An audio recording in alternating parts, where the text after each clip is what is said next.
Hoje eu vou começar a leitura aqui deste livro. E assim eu dei uma surra no meu pai, do grande escritor Jair Allan Cortes Siqueira.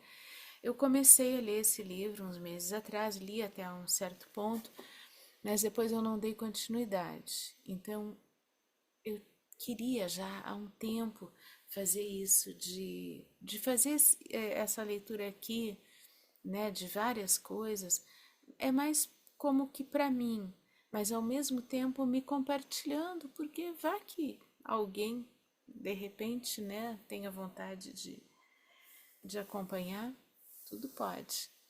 Mas não tem essa tentativa de angariar pessoas, né? Embora vá ter a alegria se alguém acompanhar. Mas apenas quero generosamente me compartilhar, né? E eu sinto que devo este livro e depois outros também. Não os de poesia, né? A dona Poesia, ela se apresenta de outras formas. Mas aqui eu quero trazer alguns livros, alguns, em estilos diferentes também, mas que eu tenho essa vontade de fazer isso. E este livro eu me propus a ler 5 folhas, não páginas, 5 folhas por dia. Então ele vai demorar até a terminar, porque é um livro que, aí 100 páginas, tem 596 páginas. Bom, eu vou começar logo, certo? Conheci os Zanini e os Chiarandini num mau momento da minha família, quando eles ajudaram a um grupo de desabrigados no qual estavam meus parentes. Um furacão seguido de uma enchente nos expulsou de casa e buscamos apoio num ginásio que servia de abrigo aos flagelados. Naquele dia, eu e meu irmão estávamos na casa de nossos avós na hora do sinistro e lá ficamos até que o tempo acalmasse. Nossos pais nos buscaram e fomos direto para o abrigo. Na minha mente de criança não parecia que a desgraça fosse histórica ou significativa. Eu aproveitava com outros amiguinhos e nos divertíamos como podíamos, fazendo correrias naquele salão, enquanto os adultos se preocupavam e lamentavam suas grandes perdas. Só me dei conta do tamanho da tragédia quando voltamos para nossa casa e vimos que não tínhamos mais um lar. Era uma imagem impressionante. Apenas um monte de madeira formando um entulho cobrindo o chão. O vento e a água tinham arrasado com tudo o que possuíamos. Tivemos que ir para uma casa praticamente vazia e contar com o apoio de nossos avós para não passarmos necessidades. Eu senti vergonha de ser um flagelado. Dependíamos de caridade para não passar fome. Foi o momento que chorei e jurei lutar para ser alguém na vida e nunca mais ter que passar por uma situação semelhante. Talvez o acidente tenha influenciado o caráter meu e do meu irmão, que desde então ficamos tímidos e retraídos. Diante dos outros, sentíamos-nos menores. Durante o tempo que ficamos no abrigo, meus pais tornaram-se amigos dos Zanini e dos Chiarandini. Tinha o seu José Maria, conhecido por ser um homem perverso, mas suas atitudes contestavam essa imagem negativa. Era um senhor alegre e prestativo que até patrocinou uns churrascos para a gente. Foi um gesto significativo, um paliativo naquele ambiente de tristeza e lamentos. O filho dele nos trouxe colchões e os Chiarandini se prestavam a fazer comida para a gente e nos serviam. Tempo depois, quando tudo acalmou, meus pais foram empregados pelos Zanini na sua fazenda, a qual se referiam muitas vezes como a estância. Eu já era um rapazote, mas raramente ia lá. Por causa dos estudos, eu e meu irmão ficamos morando com nossos avós na cidade. Nos facilitava a ida à escola. Éramos pobres e tínhamos que ir à escola sempre a pé. Às vezes que íamos à estância, era para alguma festa ou confraternização. Sempre nos trataram bem e não me lembro de terem nos discriminado. Tímidos, eu e meu irmão nos acanhávamos e não nos enturmávamos. Porém, a vida no campo não me atraía. Sempre fui um urbano. Após me formar em Direito, fiz concurso para a Academia da Brigada Militar do Rio Grande do Sul e hoje sou tenente-coronel da Polícia Militar com incentivo dos Zanini. Para nos estimular nos estudos, deram para mim e meu irmão uma mesada que hoje estaria na casa dos R$ 500. Só deixei de ganhar quando fui para a academia, onde recebia um soldo mensal. Fui bom aluno e me destaquei entre os primeiros colocados, merecendo escolher a cidade que gostaria de operar. Sendo assim, optei por Santa Maria. Já meu irmão se inclinou pelo jornalismo e mora em Porto Alegre. Só quando voltei como oficial da brigada é que me aproximei dos Zanini e dos Chiarandini. Inclusive, para minha surpresa e honra, foram a minha formatura em Porto Alegre. Sentia que essa aproximação era minha obrigação em devoção à ajuda que me deram. Era como se fosse uma satisfação, uma prestação de contas ao que eles me confiaram.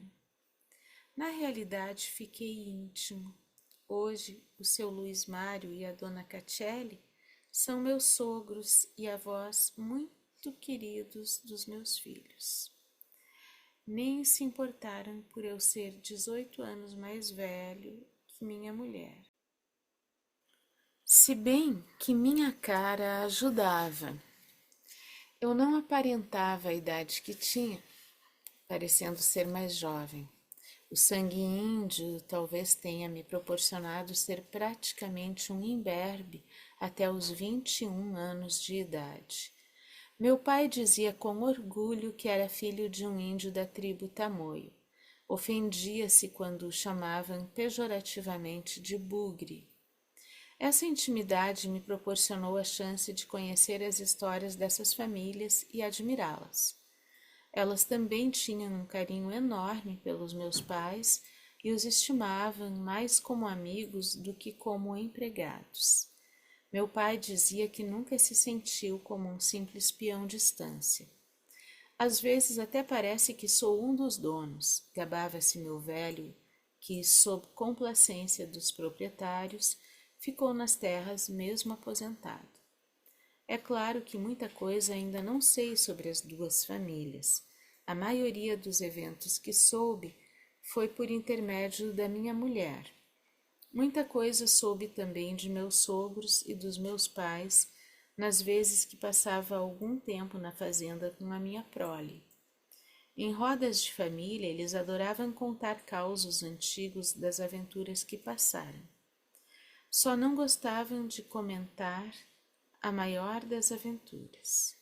Foi um tiroteio num bar quando enfrentaram um bando de malfeitores. Os participantes nunca superaram o trauma causado pelo incidente. Meu sogro me contou em consideração ao fato de eu ser um policial militar. Mesmo depois de muito tempo, a emoção ainda lhe fazia dar suspiros e pausas no relato. Um dos seus traumas também foi o de testemunhar a morte de 2 jovens marginais quando era criança. Para encorajar no relato, bebericava alguns goles de aguardente, kombuchá ou mel, um hábito que herdou do seu pai. Eles me sensibilizavam, confessando que se orgulhavam de mim. Devo-lhes muito da minha felicidade. Tenho ótima relação com meus cunhados e meus sogros me dispensam um carinho paterno. A atenção que deram aos meus pais também me fez orgulhar do seu apoio. Quando iniciei o namoro com minha mulher, temia alguma rejeição por conta da minha origem humilde. Eu também era um índio e havia quem nos desprezasse. Até não senti entusiasmo no início, mas depois que ficamos noivos, o tratamento e o relacionamento mudaram radicalmente.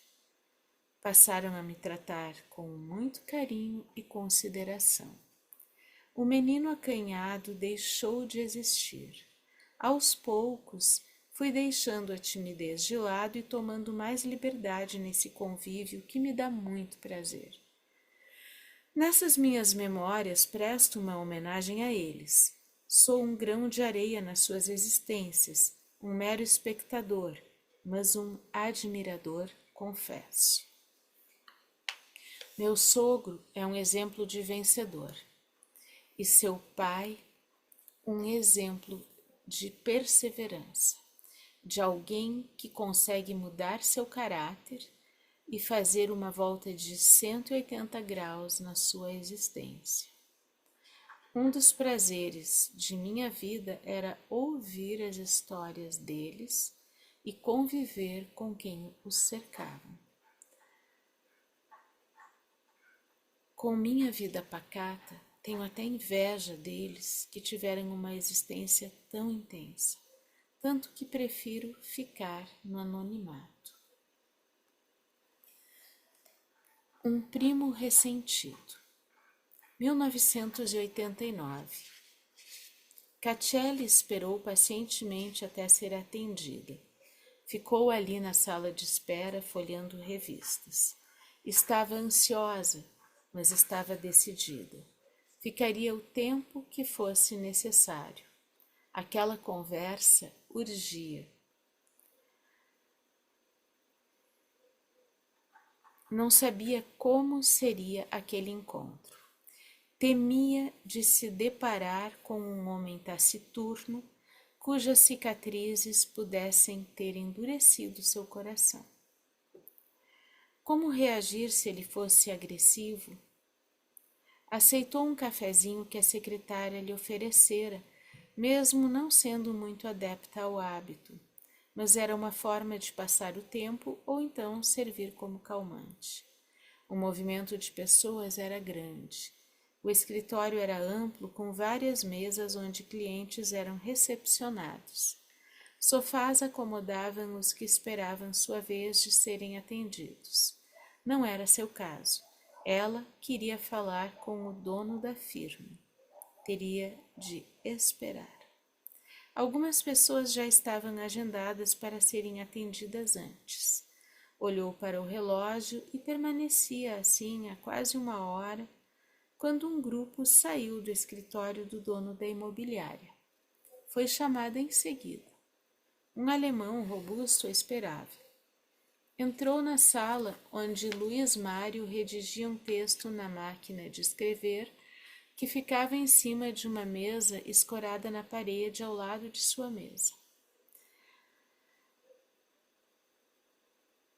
Por favor, sente-se, disse ele, olhando-o rapidamente e voltando-se para a máquina. Sentou-se numa poltrona em frente à mesa. Passou os olhos sobre a sala. Moderna, com luzes indiretas, um perfume exalava no ar, bem como o som de uma música instrumental em volume discreto. Quadros de motivos diversos enfeitavam as paredes.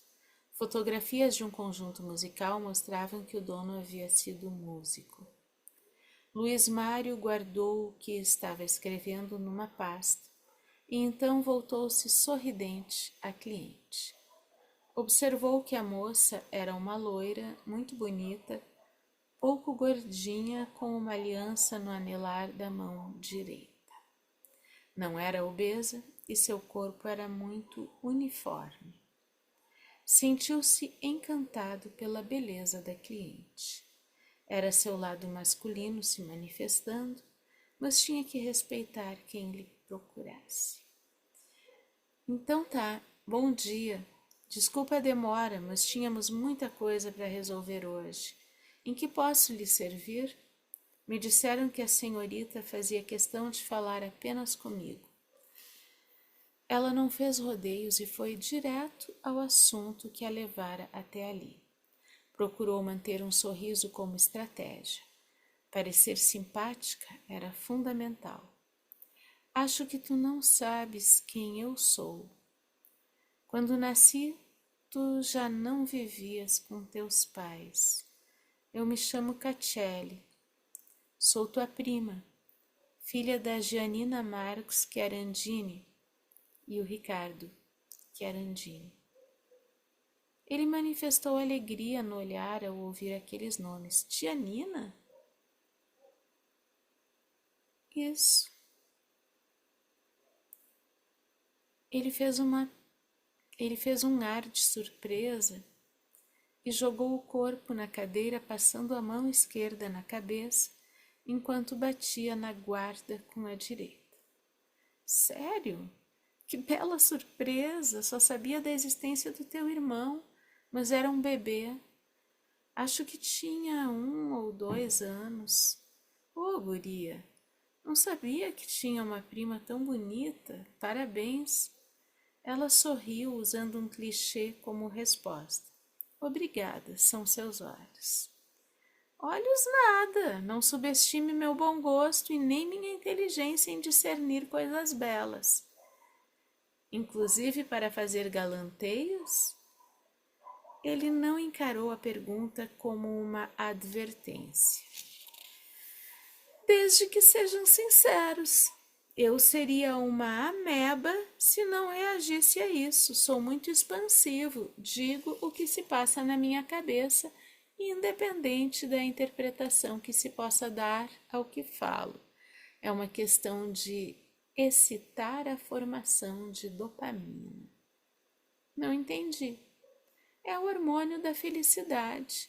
Dizem que ele ativa um mecanismo de recompensa do cérebro. Ao escutar um elogio, seu organismo recebe uma descarga de dopamina que causa uma sensação de bem-estar. Que coisa interessante! Não sabia disso. Então, elogiar faz bem. A dopamina também motiva a busca pelo prazer. Galanteios te incomodam? Até que não. Isto é, depende do tom de voz e da expressão de quem diz. Às vezes não são exatamente um galanteio, mas um assédio. Mas já estou me acostumando. O meu foi apenas um elogio sem outra intenção. Aceita um cafezinho? Ela pensou um pouco. Aceito. O que me serviram há pouco estava delicioso. Sem açúcar, por favor. O açúcar se tornou meu inimigo. O café de vocês tem um gosto diferente. É um café especial que mando comprar em Minas Gerais. Interagi na venda de uma fazenda e o novo dono sempre me fornece alguns pacotes. Ele levantou-se e foi até uma pequena mesa onde estava uma térmica, copos, talheres, adoçantes e açúcar. Por hoje, até aqui, foram as primeiras 5 folhas do livro. Amanhã, mais 5.